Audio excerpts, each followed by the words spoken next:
Mesdames, Messieurs, bonjour, bienvenue à l'émission La Parole Vivante. C'est le pasteur Régent Joly qui vous y accueille. J'ai le plaisir de vous présenter notre invité d'aujourd'hui, le docteur Marc Bergeron.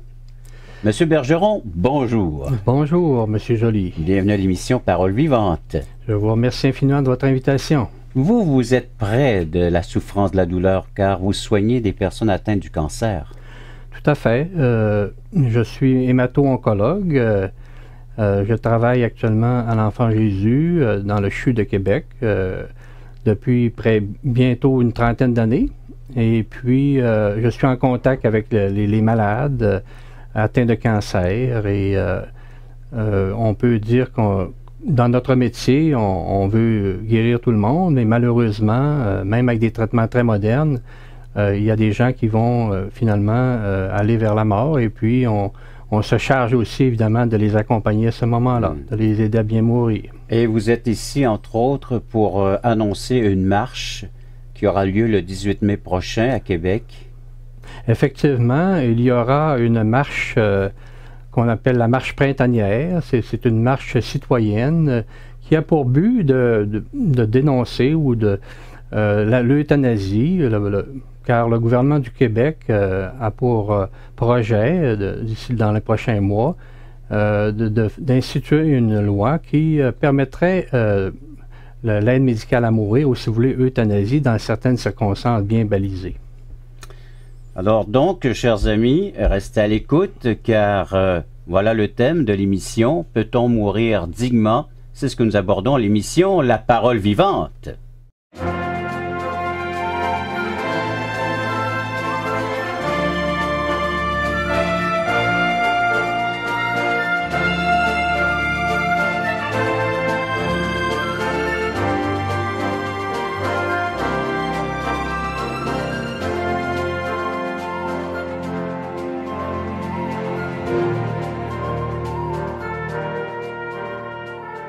En compagnie du docteur Marc Bergeron, nous abordons cette question, peut-on mourir dignement au Québec? Il y a une loi qui est en train de se passer, là, des lois, les gouvernements vont se prononcer, M. Bergeron. Vous êtes près de la souffrance et de la douleur. Vous avez des patients à tous les jours, vous devez faire face à la maladie.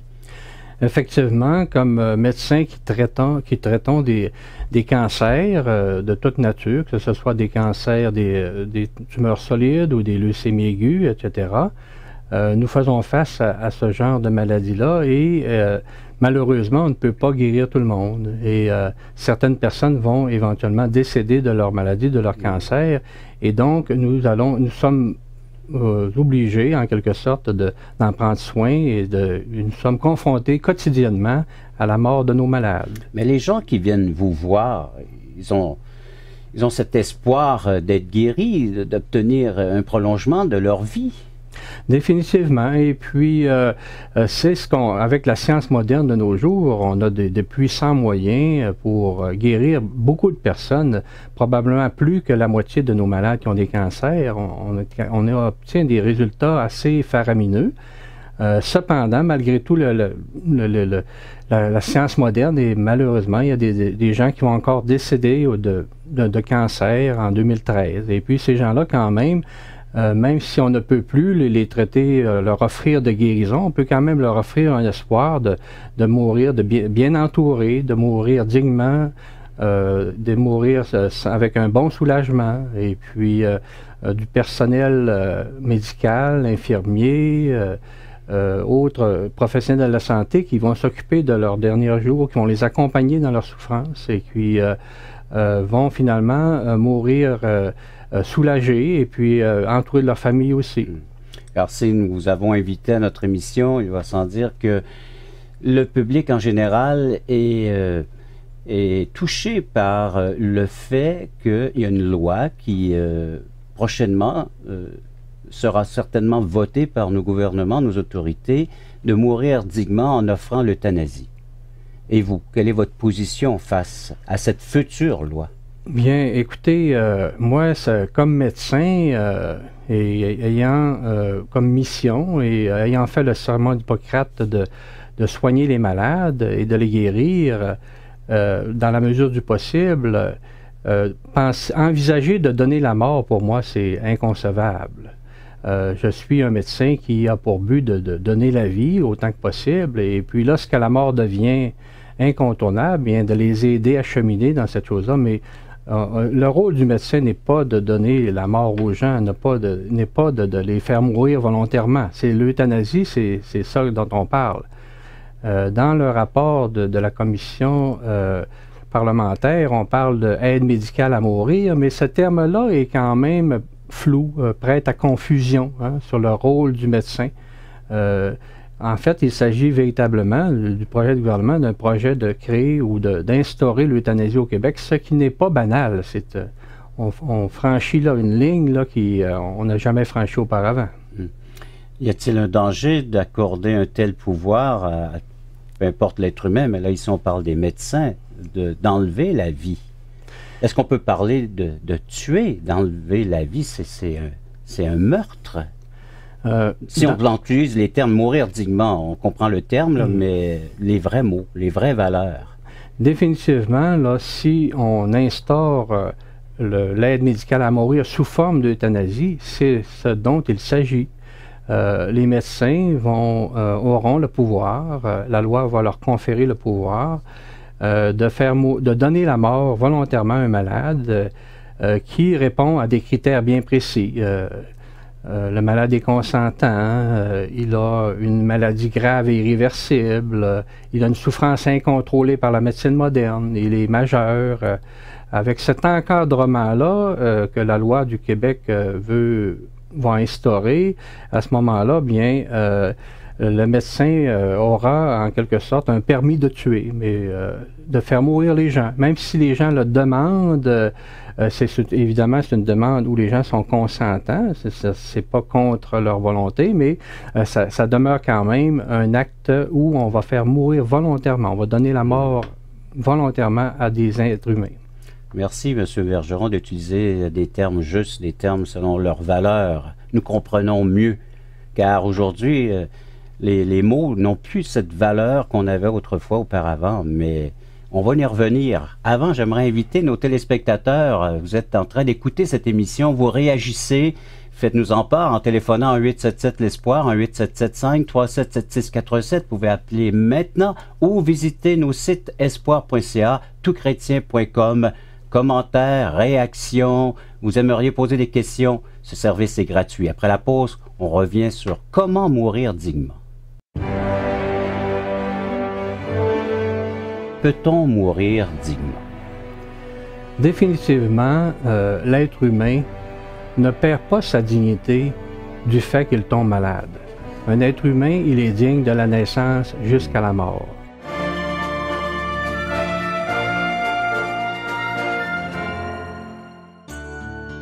Vous êtes invité à assister à l'un de nos merveilleux déjeuners de l'espoir. Un déjeuner causerie gratuit partout au Québec. Vous pourrez y entendre le témoignage de vie transformée par l'amour de Dieu. Pour connaître et savoir où ont lieu ces déjeuners, appelez-nous maintenant en composant le 1-877-l'Espoir. 1-877-537-7647. Ces déjeuners sont offerts gratuitement. Bienvenue à tous!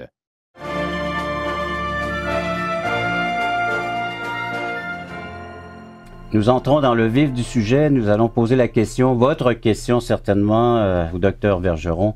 Peut-on mourir dignement? Définitivement, l'être humain ne perd pas sa dignité du fait qu'il tombe malade. Un être humain, il est digne de la naissance jusqu'à la mort. Et puis, ce n'est pas parce qu'on est malade ou qu'on est âgé ou qu'on est handicapé ou qu'on souffre de quelque maladie que ce soit, que l'on perd de la dignité. Donc, on peut mourir dignement, effectivement, au Québec, et on meurt dignement au Québec, déjà, parce que on est entouré, surtout dans les hôpitaux, on est bien entouré de personnel, de médecins, d'infirmières, de pharmaciens, de physiothérapeutes, mettez-en tous les aidants, si vous voulez, naturels et aidants professionnels, qui aident justement la personne qui est malade, qui est débilitée, qui est en fin de vie, à mourir dignement parce que on les entoure, on les accompagne aussi dans la mort, et puis c'est pas nécessaire de provoquer la mort pour dire qu'on meurt dignement. Donc, au Québec, je puis affirmer que les gens qui sont malades et qui ont des problèmes de santé meurent dignement et qu'ils ne perdront jamais leur dignité du fait qu'ils sont malades. C'est très important à garder en tête, c'est que on ne doit pas déprécier la vie humaine. Les gens ne doivent pas se déprécier eux-mêmes, doivent conserver leur vie, leur dignité jusqu'à la fin. Et ils peuvent être assurés d'avoir une mort qui est très humaine, très digne. Docteur Bergeron, quand je vais voir un médecin, c'est pour qu'il puisse me soigner, c'est pour qu'il puisse prolonger ma durée de vie. J'ai un suivi avec un médecin de famille, moi, puis lorsqu'il discerne des symptômes ou des maladies, bien, on apporte les remèdes, on essaie de me soigner pour que je puisse corriger et que je puisse avoir donc une qualité de vie. Et on ne va pas chez le médecin pour s'enlever la vie. C'est pour chercher des solutions face aux maladies, aux problèmes, aux difficultés qu'il peut y avoir physiques, mentales ou autres. Alors, allez voir le médecin, puis allez... Qui n'a pas passé un moment donné, très vite peut-être dans leur vie, mais de s'enlever la vie? Et il y a un danger là, pour ces gens-là qui sont dans un moment de vulnérabilité, de faiblesse, qui se retrouvent dans le contexte hospitalier, à l'hôpital, entourés des leurs qui deviennent un fardeau peut-être pour la famille, de désirer justement ou d'avoir la pensée de s'enlever la vie. À cet instant, on pourrait, si la loi passe, administrer, parce que ça se fait déjà dans certains pays.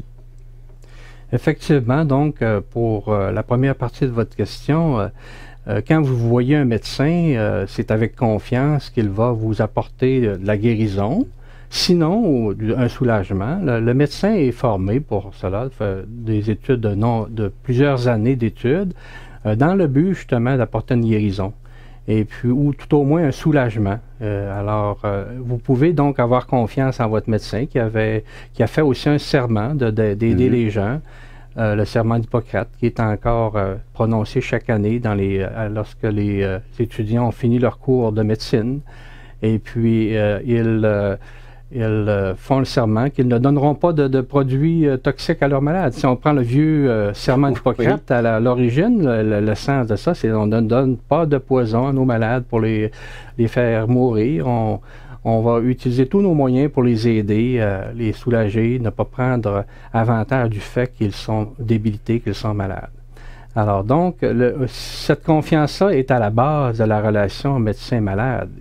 Et puis, c'est ce qui fait le succès aussi de la médecine moderne. Vous avez confiance en votre médecin, vous avez confiance au personnel traitant. Et comme vous le précisez, vous faites des vœux. C'est un serment, effectivement. Lorsqu'on a terminé notre cours de médecine, c'est un vœu, c'est un serment, et puis on est lié avec ce serment-là pour toute la vie. Et ce deuxième volet de ma question, ça se pratique dans certains pays.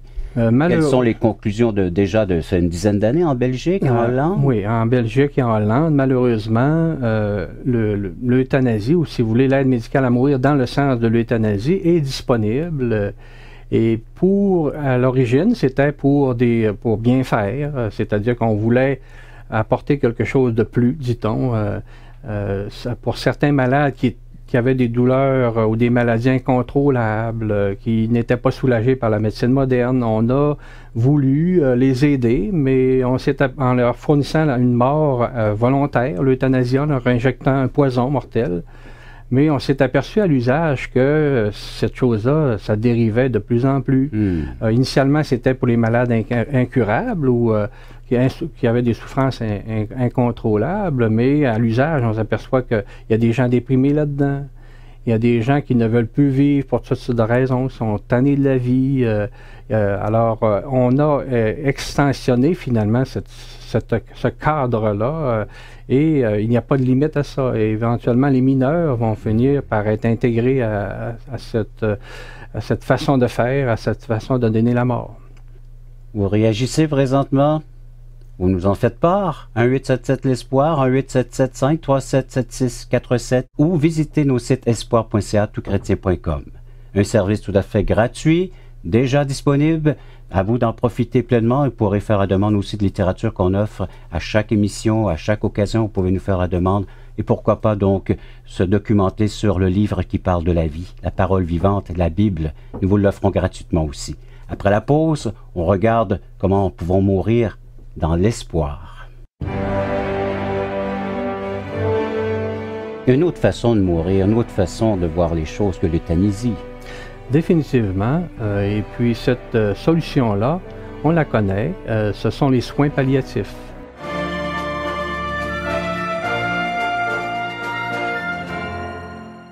Nous vous invitons à nous contacter pour recevoir gratuitement de la littérature. Vous recevrez le Nouveau Testament, une portion des Écritures relatant la vie de Jésus, ainsi que l'Évangile de Jean qui parle de comment connaître Jésus et sa merveilleuse promesse. Un tract, Aujourd'hui l'espoir, c'est Jésus seul. Et finalement, un livre de relations d'aide sur la Bible de June Hunt qui nous parle que la Bible est la source suprême de la révélation du sens de la vie. Alors n'hésitez pas à appeler, c'est gratuit.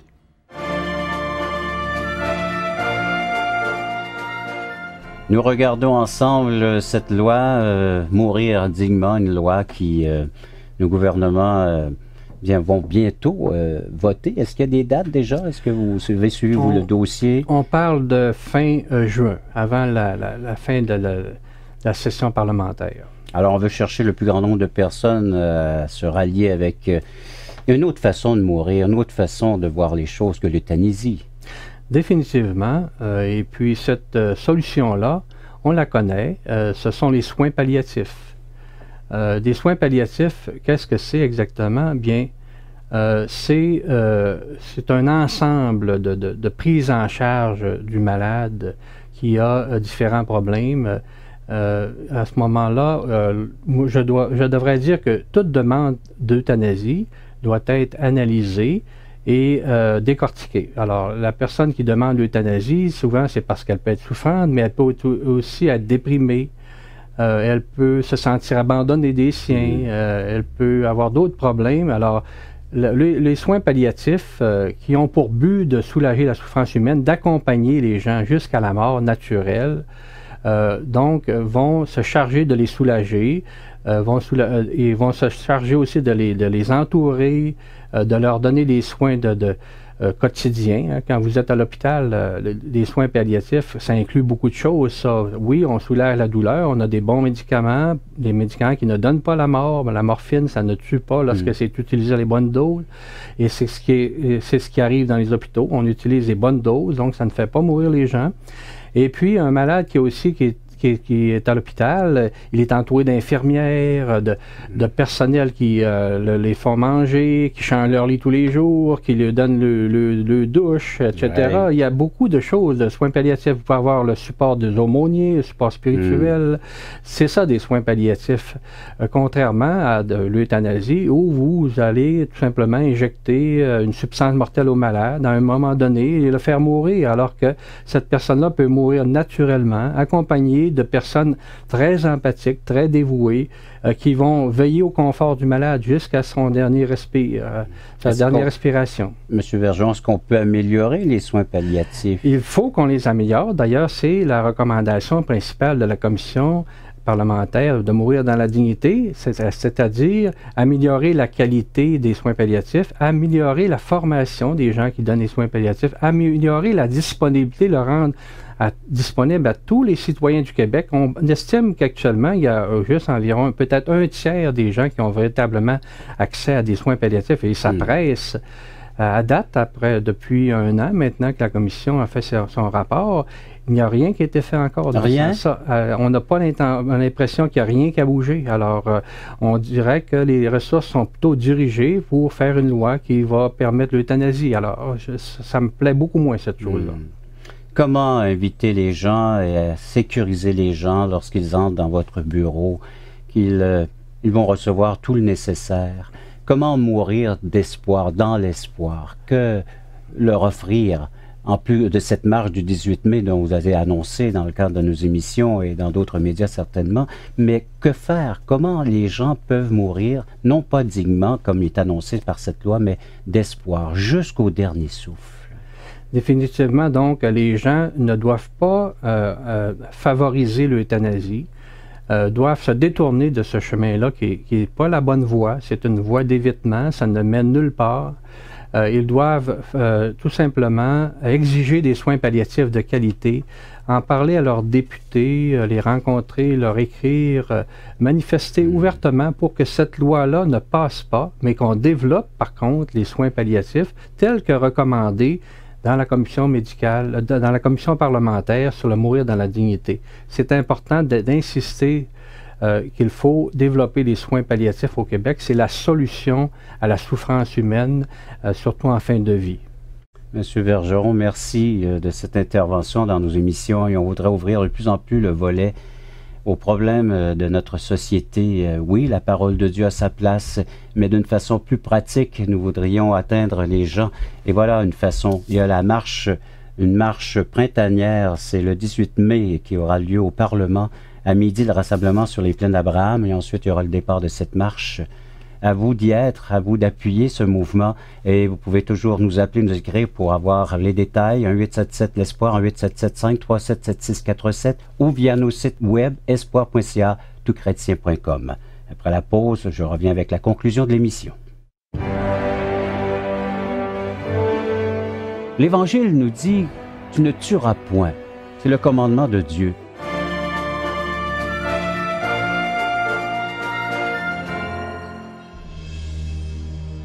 Et je pense que toutchrétien.tv va être une ouverture, un outil qui va nous dépasser.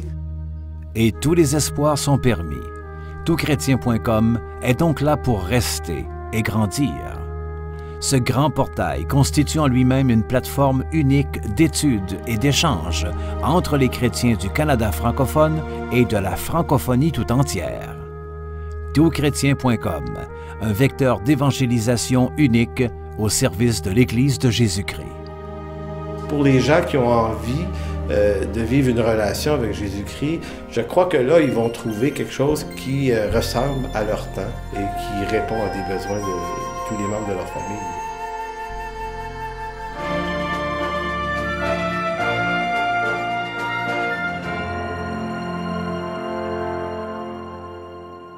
Monsieur Bergeron, il est un professionnel, il est un docteur de la santé, mais il agit en tant que citoyen. Et vous êtes invité à agir en tant que citoyen.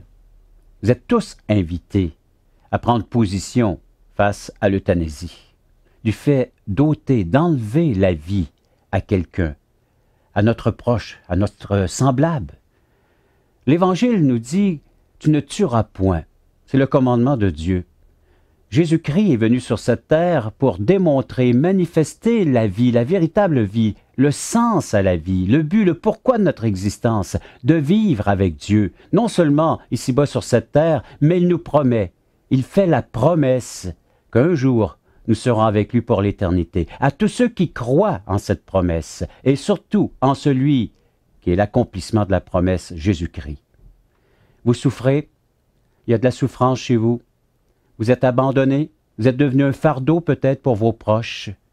Vous désirez, vous avez une pensée face à la mort, ayez une pensée face à la vie. Vous avez une invitation maintenant de la part de l'auteur même de la vie, car la vie est sacrée. L'auteur est Dieu.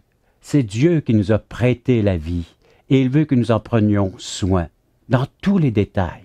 Voilà pourquoi les médecins existent. Voilà pourquoi le système hospitalier, afin d'aider, de prolonger, d'atténuer les douleurs, les souffrances, d'apporter la guérison. Mais Jésus-Christ est le guérisseur par excellence. Il est le docteur, comme il est appelé dans les Saintes Écritures. Allez vers lui, implorez sa miséricorde, son aide, son soutien. Il est prêt à agir. Écoutez ce texte tiré du prophète Ésaïe concernant la personne de Jésus. Qui a cru à ce qui nous était annoncé? Qui a reconnu le bras de l'Éternel? Il s'est élevé devant lui comme une faible plante. Il n'avait ni beauté ni éclat pour attirer nos regards. Et son aspect n'avait rien pour nous plaire. Méprisé, abandonné des hommes, homme de douleur et habitué à la souffrance, semblable à celui dont on détourne le visage. Nous l'avons dédaigné. Nous n'avons fait de lui aucun cas. Cependant, écoutez, ce sont nos souffrances qu'il a portées, C'est de nos douleurs qu'il s'est chargé, et nous l'avons considéré comme puni, frappé de Dieu, humilié. Mais il était blessé pour nos péchés, brisé pour nos iniquités. Le châtiment qui nous donne la paix est tombé sur lui, et c'est par ses meurtrissures que nous sommes guéris. Nous étions tous errants comme des brebis, chacun suivait sa propre voie, des gens égarés, perdus. Et l'Éternel a fait retomber sur lui l'iniquité de nous tous. Il a été maltraité, opprimé, il n'a point ouvert la bouche, semblable à un agneau qu'on mène à la boucherie. Jésus-Christ a connu la souffrance, la douleur. Il en parlait. Il partageait avec les siens qu'il était venu sur cette terre pour porter le fardeau de cette humanité, ton fardeau, tes peines, ta douleur, ta souffrance. Tu es là, tu réfléchis, prends cette position. Je t'encourage, les Saintes Écritures t'encouragent à inviter l'homme de douleur, l'homme qui fut brisé, qui a porté tes iniquités, ton péché, l'homme qui a souffert afin de t'accompagner dans ce que tu vis présentement. Ne sois plus seul.